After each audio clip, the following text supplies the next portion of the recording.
for my session, and thank you for joining from your busy schedule. So I'm Raghavendra. I'm currently based in Belgium, and I'm working here as a senior DevOps consultant, and I'm getting ready to go further into solution architect space. So I bring over 13 years of experience across cloud engineering, automation, and DevOps. So most of my career was at Wells Fargo, like where I helped build and scale mission critical applications and cloud platforms for all our applications. So I'm passionate about solving problems with automation, sharing the best practices, and helping teams level up. So if your team is looking for an experienced senior cloud consultant, like or solution architect, I'm open for new opportunities here in Belgium or in remote, and I can join immediately. So today I'm going to keep things simple, clear, and practical. Mostly, I would be explaining for in a beginner level so that people who are not aware of using Terraform and with Azure can also learn. And whether you're like starting out or like having years of experience, like these concepts, I believe it will be useful for you.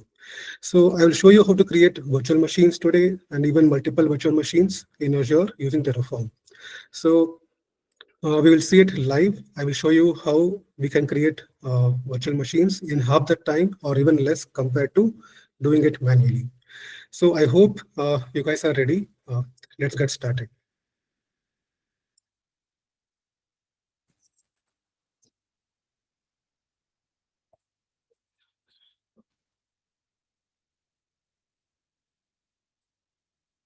So first, we will look at the real pain points of setting up virtual machines manually, how it slows you down and makes life hard.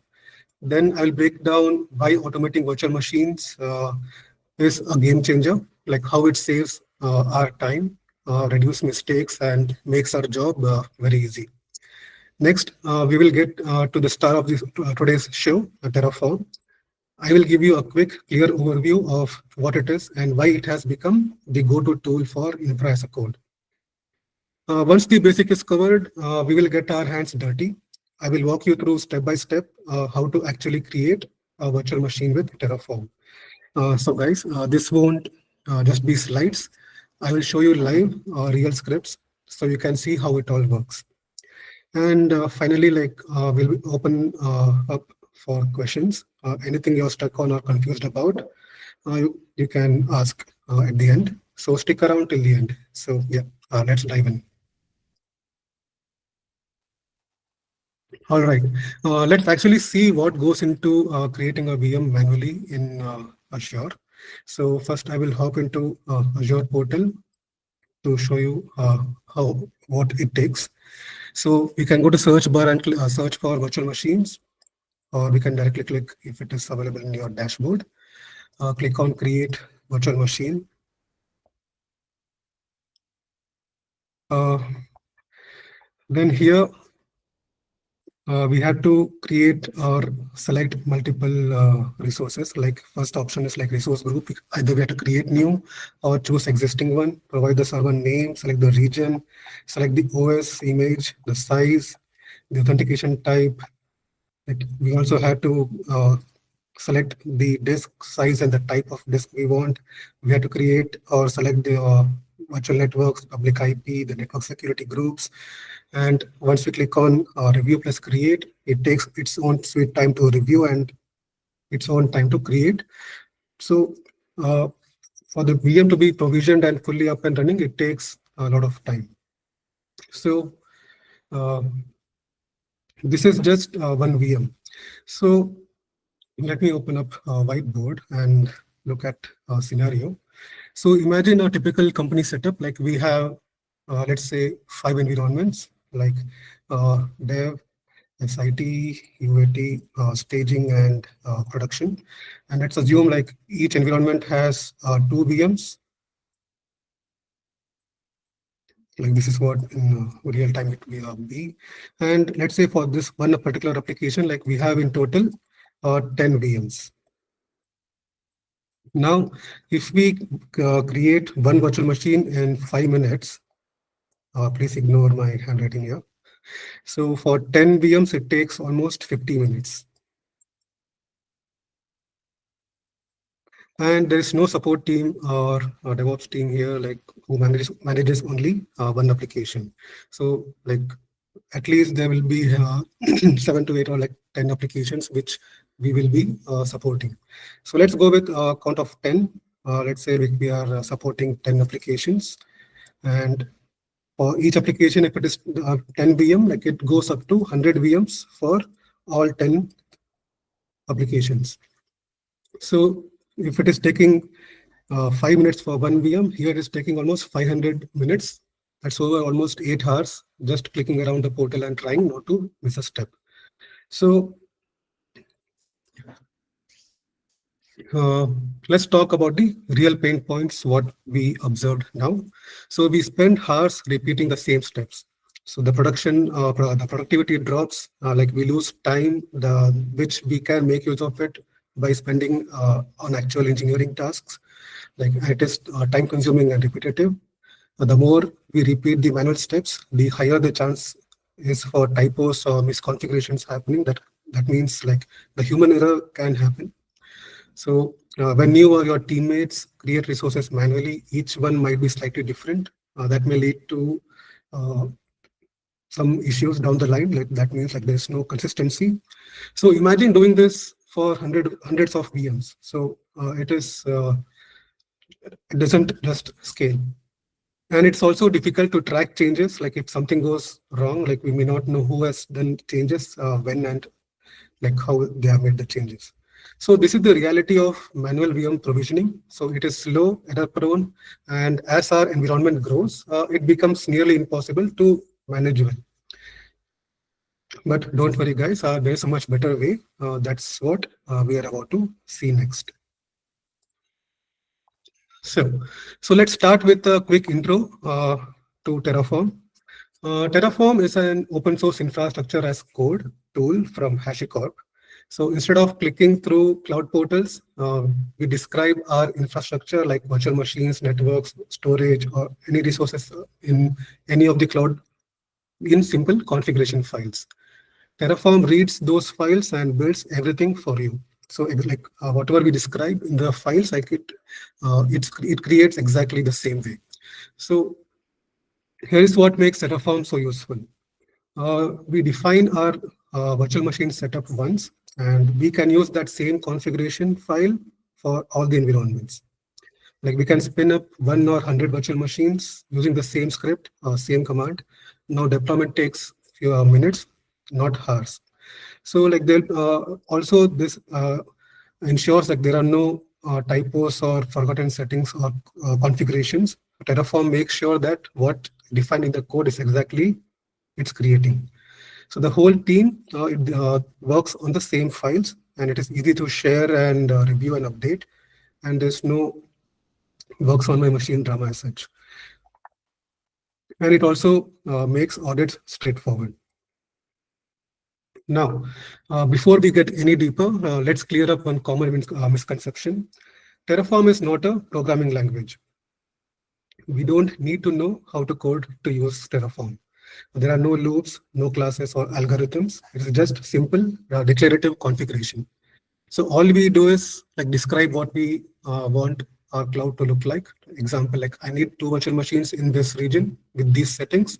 Terraform will handle everything for you and build it up for you. We can use Terraform to manage multiple cloud providers like Azure, AWS, GCP, like Oracle, like even on-prem and hybrid. Like we can use Terraform for everything. So basically, our infra is in just files. Teams can share, review, improve the setup together, and changes are tracked in version control. So basically, we can move our scripts to Git for version control purposes. So before we actually deploy anything, Terraform shows us exactly what's going to happen. So what will be added, changed, or deleted. There are tons of modules or plugins available out there. So we don't have to be, we don't have need to have any background just to start it. So let me just open up Terraform registry.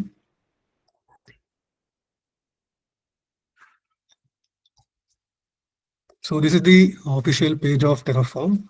Here, if we go to the browse providers, we get to see all the providers which Terraform supports, like AWS, Azure, GCP, Oracle Cloud, Kubernetes. Like we have everything. So let's say like we need to see the documentation part. We can just go to like cloud provider. So in this case, we are going for Azure, and the Azure provider name is Azure RM for Terraform.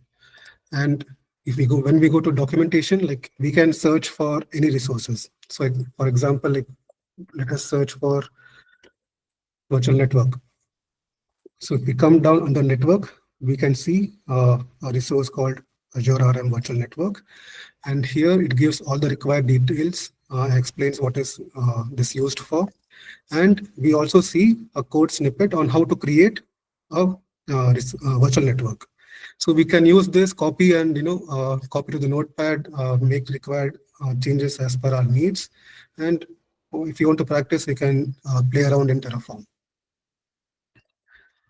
So before we go further, I want to clear up one more common confusion, which is there among some of the engineers, like especially the beginners who want to learn or get into DevOps. Terraform and Ansible do not do the same thing. They are both popular automation tools, but they solve different problems. Terraform is all about provisioning and managing infrastructure. Like think I want these VMs, networks, database, and like storage created, configured, and tracked. We can use Terraform for this. Ansible is a configuration management tool. It is mainly used for what happens inside those servers after they are up. Like we use Ansible for installing software, pushing configuration files, updating packages, restarting services. So Ansible connects to existing machines via SSH. So we use Terraform for creating and changing cloud resources, and we use Ansible for managing what runs on your machines. Now, to get started with Terraform and Azure, like here is like all we need. We need an Azure account. So make sure you have an subscription and the permissions to actually create any resources. And like we need to download and install Terraform locally. Install Azure CLI. This lets Terraform talk securely to our Azure account.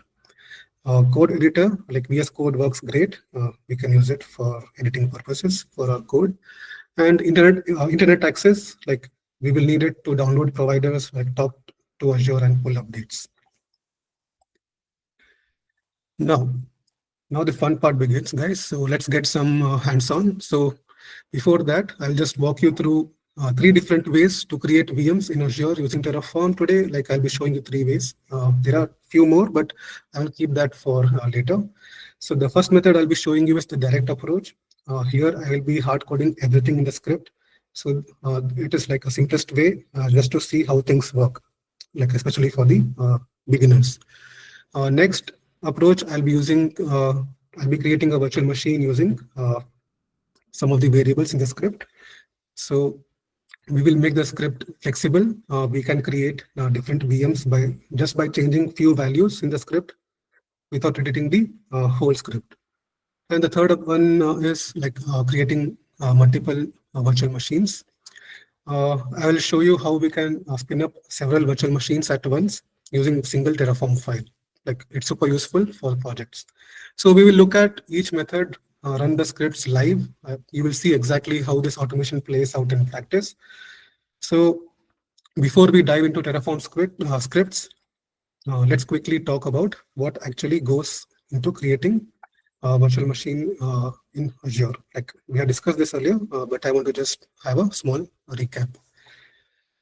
So to build a VM, like we need multiple resource blocks like resource group, virtual networks, subnet, network security groups, public IP, network interface, OS, image. There are so many things which we need to take care of. So uh, each of these pieces is required to get a VM up and running. Terraform lets us define everything in a code, so it ensures that nothing is missed. Let me just open up VS Code. So as discussed earlier, like first I'll be showing you the direct approach where we are hard coding all the values.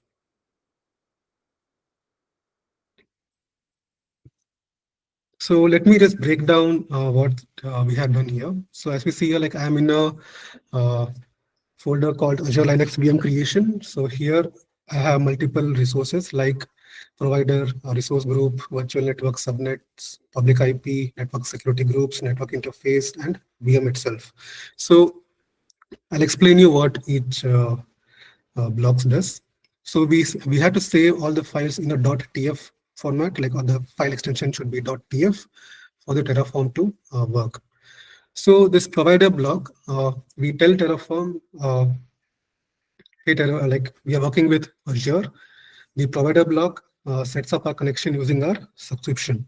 So we have to provide the subscription ID here so that it can make use of our subscription to create the resources. Next, we create a resource group. Like think of it as a folder in Azure. Like everything else we build will live inside this resource group. So here we are giving the name of the resource group and the location. Next, virtual network and subnet.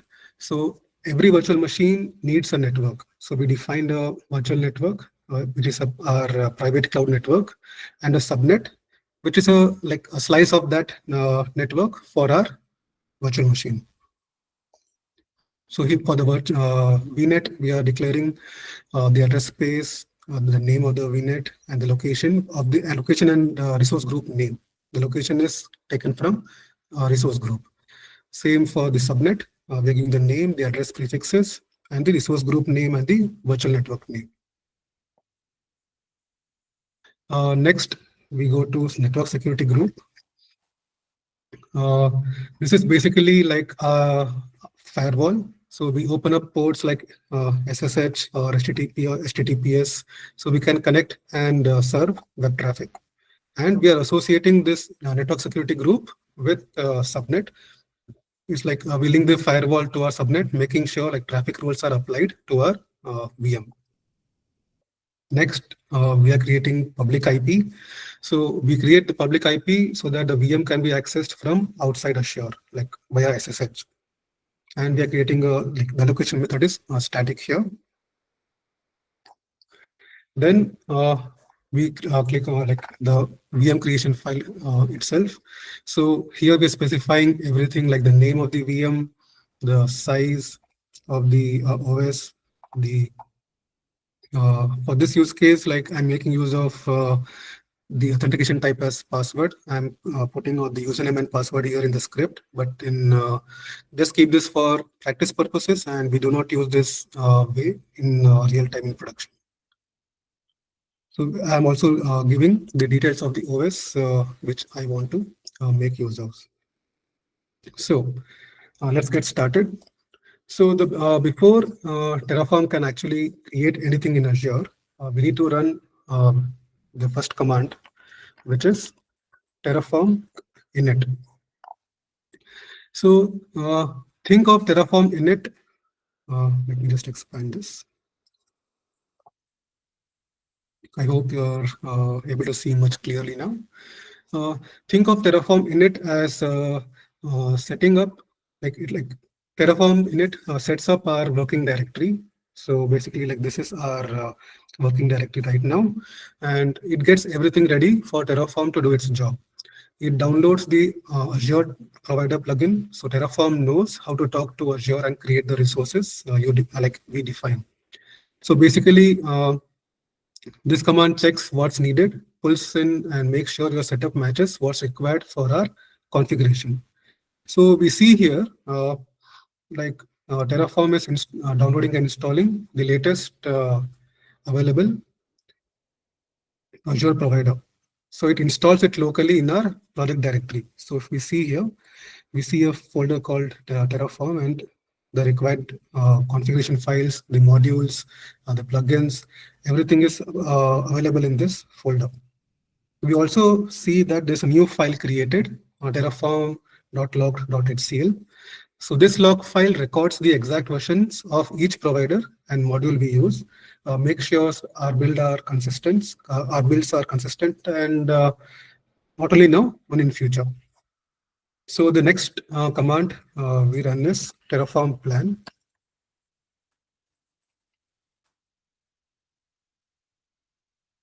Sorry for the typo.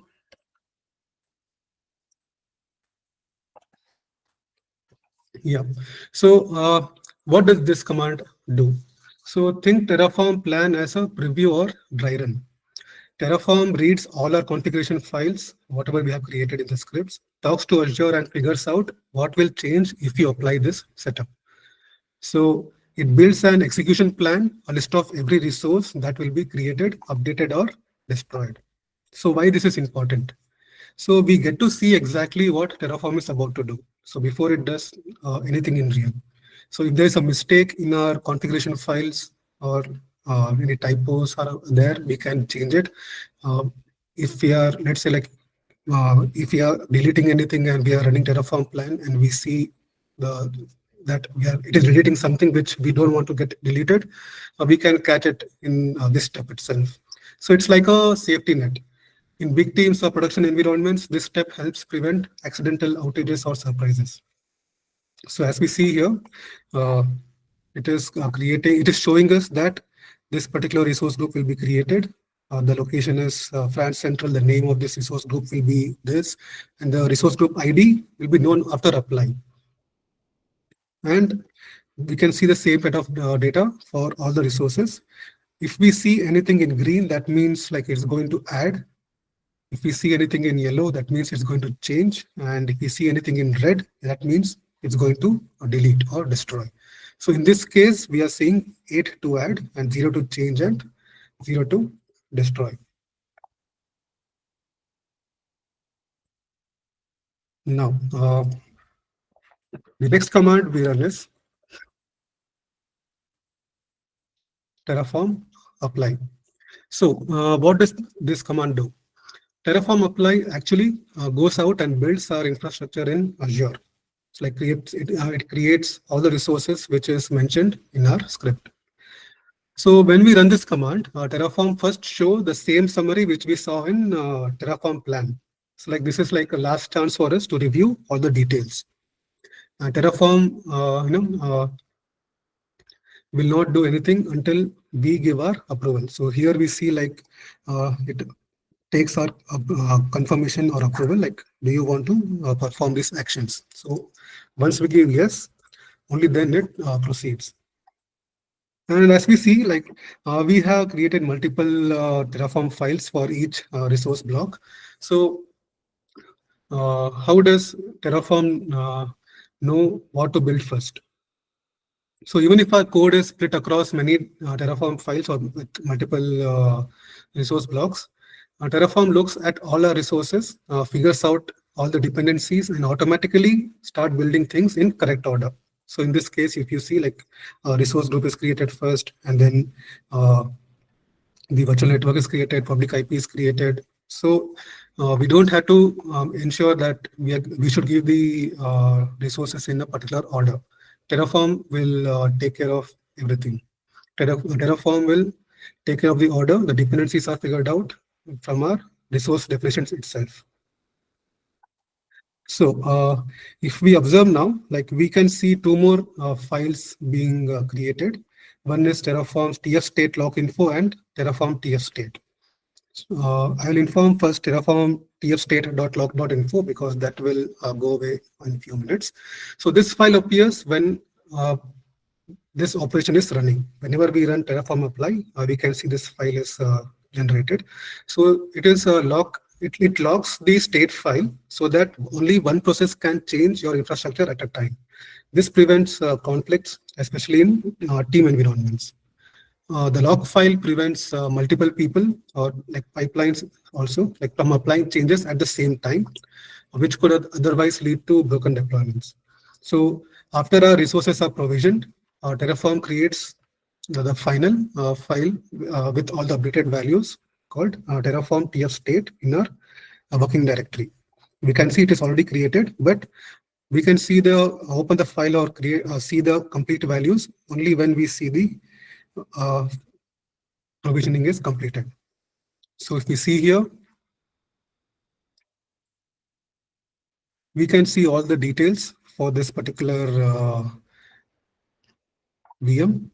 We can see like the name of this server VM, the location where it is created, the subscription ID, the storage account type, the private IP, the public IP, the source image references. So whatever details we had given, so basically when we run the plan, whatever values we see known after apply, all those values we can see here. Now, so let me explain you why the state file is important. The state file ensures that every time you run Terraform apply, Terraform knows what's already out there and what needs to change. It allows for safe incremental updates, like there'll be no surprises later on. So while this method, what I have shown now, this is good for learning and for practicing, and it's like in real scenarios, like we would want something which is more flexible and something which is more like we can make use of the script multiple times. That is, we can make the script more usable. So let me take you to the next scenario, the next method which I am showing. So here I am creating virtual machines using different script.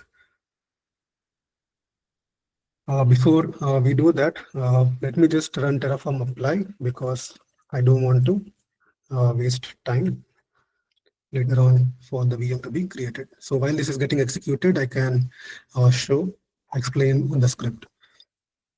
Now, let me open up the variables file. So as you see here, like we have a variables.tf file. This is where like we have defined all the values that we can change between the environments or between virtual machines, like the resource group name, location of the resource group, the subnet details, the VM size, the usernames. Like each variable, we can create multiple variables, and each variable will have a name and a type and a default value, which we can override any of these when we run Terraform. So here I have main.tf file. So like in the first one we saw like we had hard coded everything, but here in this we are using the plugin variable dot the name. For example, here if you see subscription ID, like we are using var dot subscription ID. So it is taking the ID from the variables file. Resource group name and the location, it is taking from the variable file. So if we see the virtual network name, the same thing we are doing. So this ensures like we can reuse the script multiple times.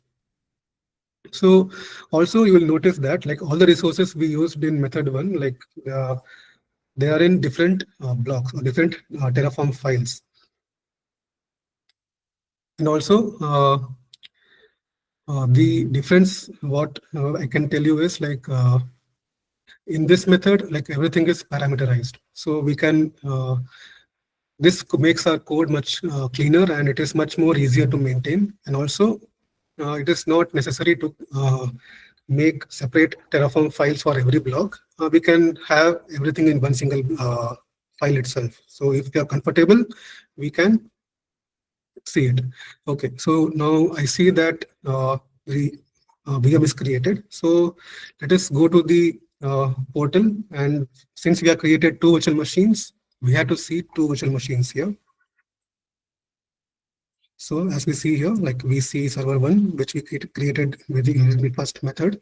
Now we have created the server 2 using this method 2, and this is the public IP, which we can see here as well. Now, I will show you one more use case in this script. Like we can see how Terraform tracks and manages our infrastructure. Now, let me go to variables.tf file. Here, I'll make some small changes. I'll change the name of network interface, the public IP, and server name. And I will save it. And I run Terraform plan.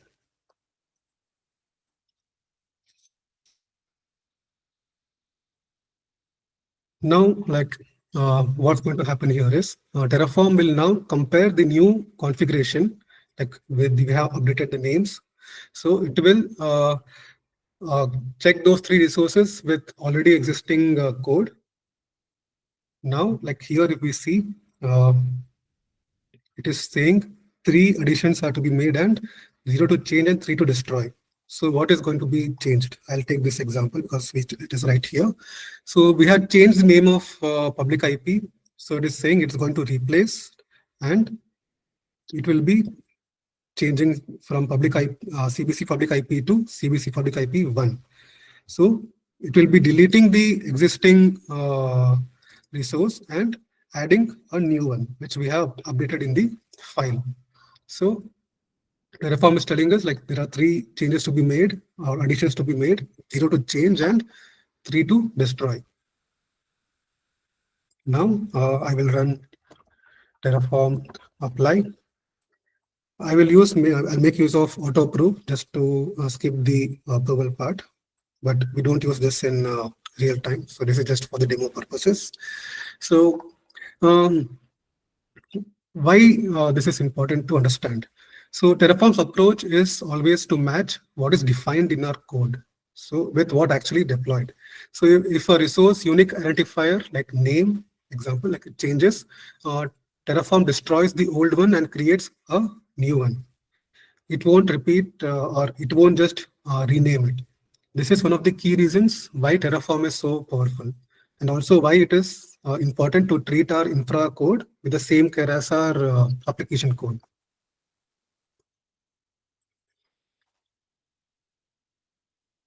So let us just wait for this to complete, or for the virtual machine to get created.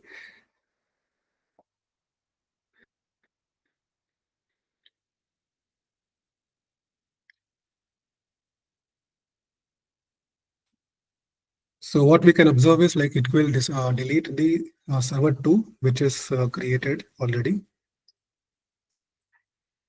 As we see here, the server 2 is already deleted, and it is creating a new virtual machine, which is server 3. Okay, still destroying. Okay.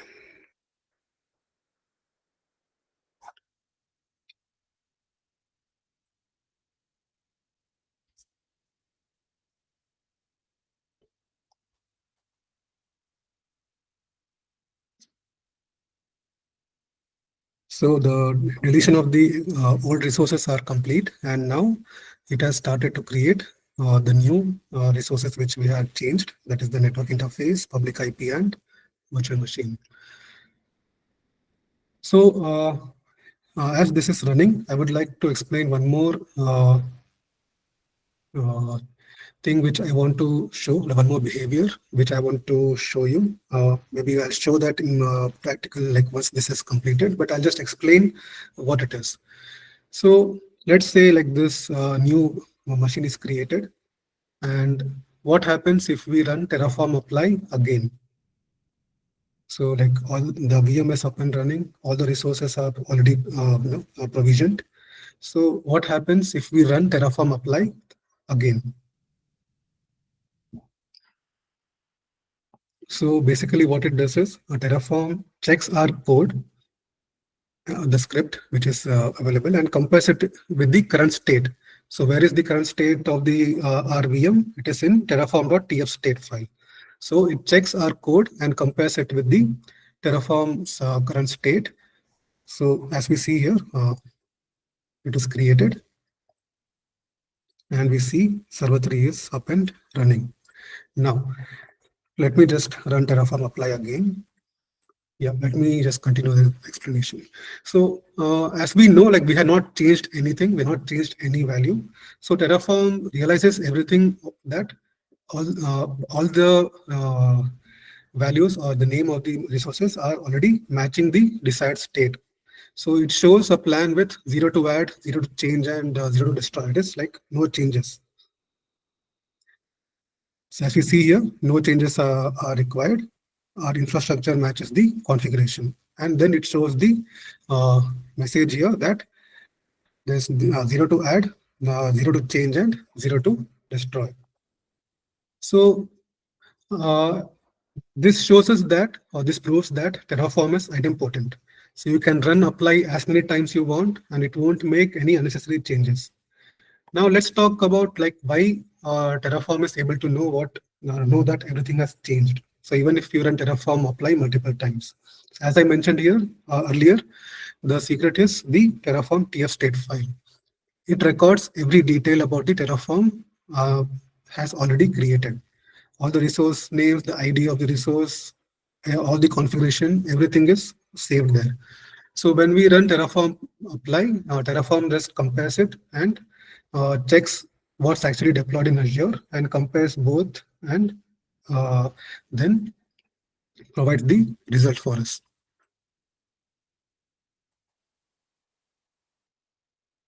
So you'll also notice that this terraform.tf state file, which is stored in our project directory in our local machine.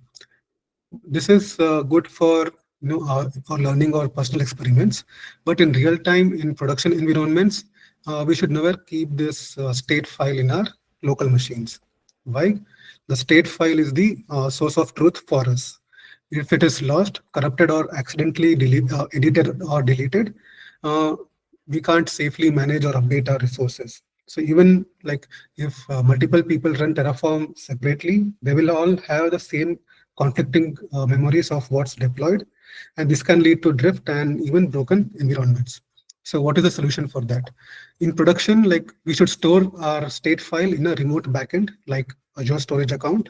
So this way the state file is centralized and always backed up and protected.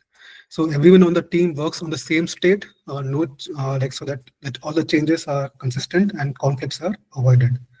And most of the time the backends are having log. So this ensures that two people are not running or executing the Terraform apply at the same time. So we will move to our next method. Here we are going to create multiple virtual machines.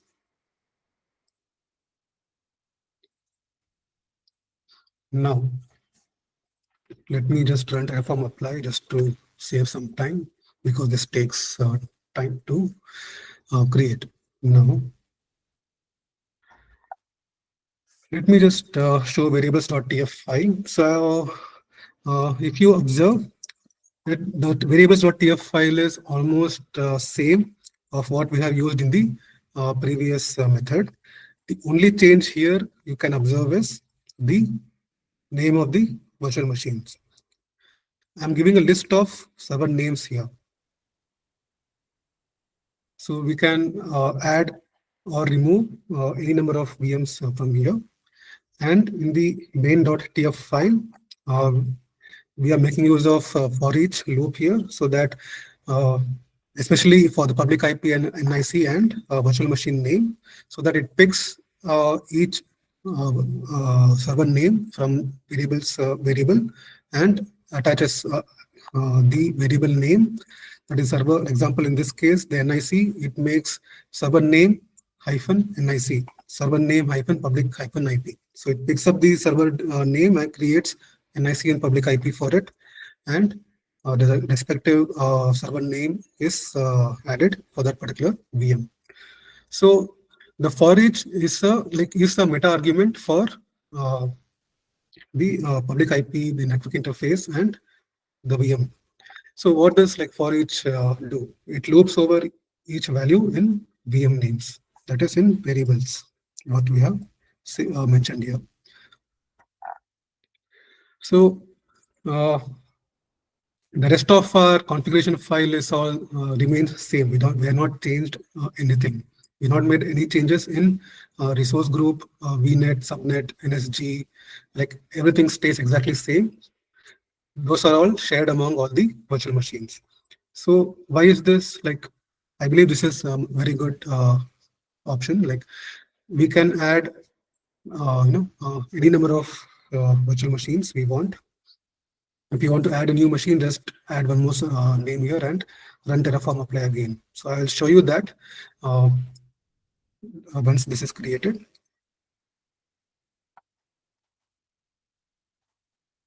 So as we see here, it has created 3 machines already. So let us open the portal and let me refresh. So if you see here, the server 4, 5, and 6, 3 virtual machines are created.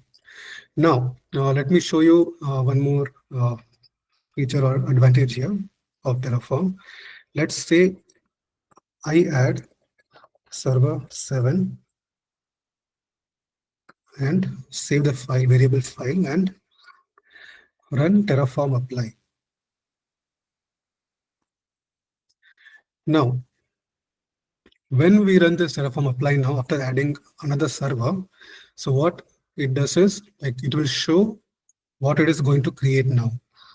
It will first check with the Terraform state, compare the state of all the resources in Terraform state, and see there is only 3 additions to be made. There are no changes to make, nothing to delete. Just 3 additions, because for creating a new machine, it just needs a network interface, a public IP, and the name for the server. The remaining everything, all the resources are shared. And so this we can see nothing else is changed here. So even the existing virtual machine is not touched. So why this is useful? Like we are not rewriting any code, we're not duplicating any configuration files, or like we're not logging into any portal and doing any changes. Just update the variable file, and Terraform will handle all the dependencies, resource creation, and naming. So this is the automation like which we can trust even if our environment grows.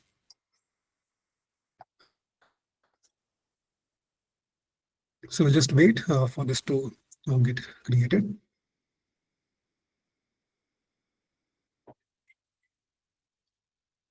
So while this VM is getting created, let me just explain one more command which we have to, which is a very important command which every engineer should take seriously if they are practicing or in production. That is to clean up unused resources.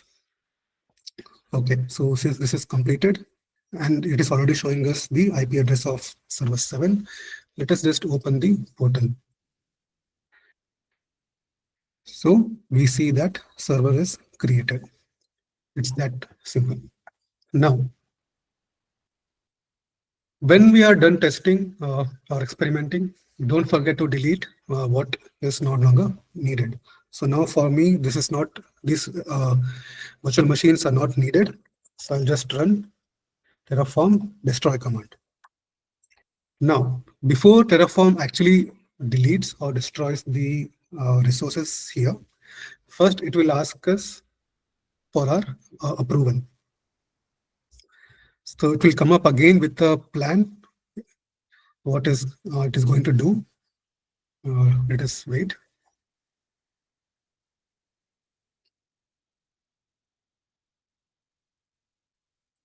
So basically, like in cloud, every virtual machine or public IP, disk or network, which we leave it running, it costs money. So as we see here, it is showing everything in red.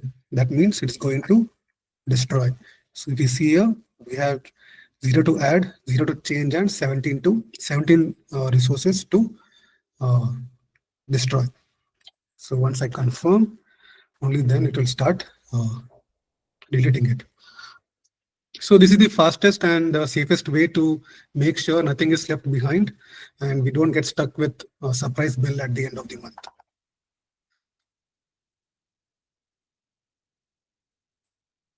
So before we wrap up, let me quickly mention a Terraform feature that's perfect for managing multiple environments. Like the example which we discussed earlier, like application having two VMs in multiple environments like dev, sit, UAT, etc. So this feature in Terraform, we can implement that in Terraform as well. So that feature is called like Terraform Workspace. So with Terraform Workspaces, like we can use a single Terraform configuration file to manage separate environments. It's not a file, it's a configuration basically. We use single Terraform configuration to manage separate environments. So each workspace keeps its own state file. So our dev virtual machines will not clash with our set virtual machines or with production virtual machines. So even though we are using the same script and variables, it won't touch the other environments. So this approach makes it super easy to spin up identical infra in different environments. It keeps things more consistent and avoids overlaps. So like why this is powerful? Like we are avoiding here copy pasting the code or creating multiple folders for each environment. We update or do the bug fixes at once, like no more it works in dev environment but not in production, like this problem will not be there. And uh, so basically like this particular demo for the workspace, I'm not going to do it today, but this is something I will be covering in detail in future session. So I would like you to stay tuned if you want to see the real scenario like multi-environment automation with Terraform.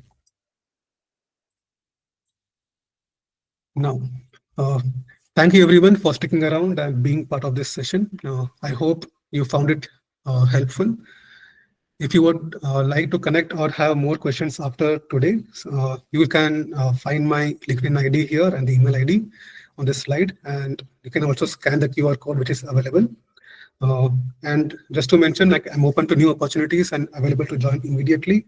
So I would like to open up this session for Q&A. If you have any questions, you can ask now. Yeah, hi Raghavendra. It was a great session. I have one question.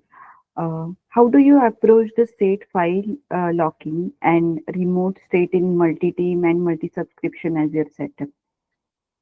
Okay, that's a good question. So like, as I had mentioned earlier, like we always in production, like we have to always make use of the remote backend, like Azure storage account for our state files. So we turn on the state locking. Like we can do that with it's already it's a feature in Azure blob storage. So we can use separate state files for each environment or subscription to avoid conflicts. And we can also restrict who can have access or modify the state files using RBAC. Oh, okay, got it. Thank you so much.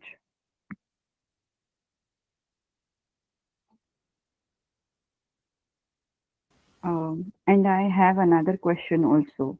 When would you not use Terraform for Azure infrastructure, if ever? Like when? If you are managing a handful of small resources, you want to create like or temporary resources, or like you want to create a script that like, if you want to create a script which is like highly dynamic or non-declarative, we can make use of Azure CLI or Bicep.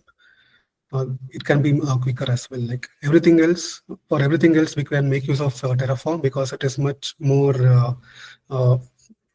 friendly tool. Like it is very much user friendly, and we can make use of the scripts as I showed earlier. Oh, okay, cleared. Thank you so much.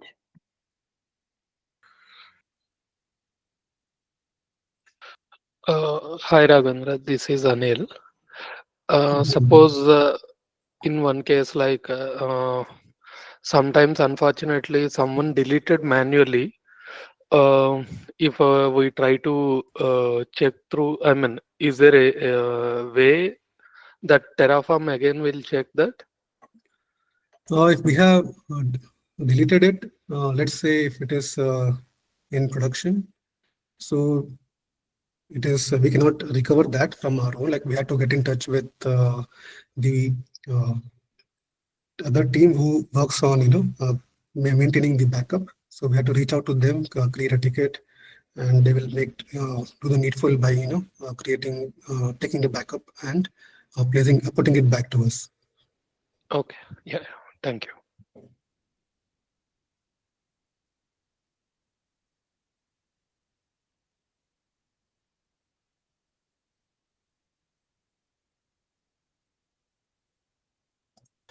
Hi Raghavendra, I want to extend that question. So what Anil said. So for Mhm. example, it is deleted and we record using Azure backup. Mhm. So okay, that will be a new resources for Terraform side, right? So how it will be managed in Terraform state file or no script, right? No, so like if let's say there is existing state file which was deleted, so that means like we had already the resources available which was created using that values, right? So if it is recovered back, so there's nothing changed in that logically. So only No, if but we have yeah, basically VMID, like every now, resource having I can some kind show of you ID. that. Let me just delete the state file.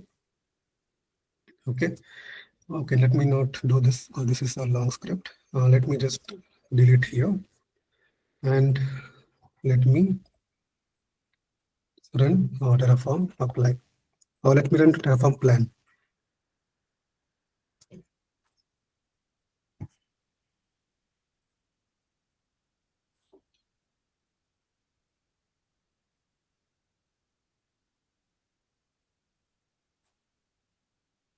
Okay, looks like I have not deleted. One second. Okay, it is deleted. Sorry. So you see here, it shows we have to add, but let us confirm whether the machine is present. The server one is already present here. It is up and running. Now let me run Terraform apply.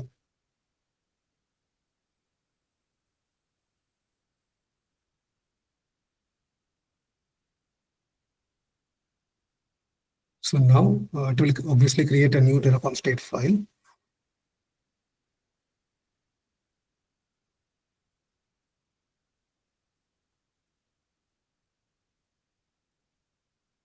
And as we saw in the plan, it will show it to add because there is nothing in Terraform state file. So if we see here, it will give an error that this resource group is already exists. So it will not allow. So this is also one of the good feature Terraform has.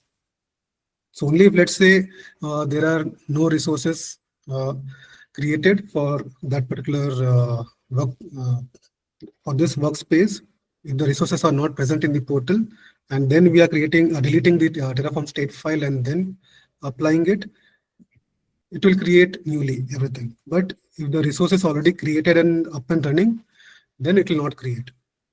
Even if it is not running and if it is just present in the portal, like it will not, because it will give an error like it already exists. So I hope like your doubt is cleared. Yeah, thank you. Thank you, Raghavendra. Okay, we are past the time. Thank you everybody for attending my session today. I hope it was useful for you all. And if you have any questions later on, you can drop a comment or you can ping me. You can reach out to me directly with the ID which I had put up here. So thank you all. Hope you have a good weekend.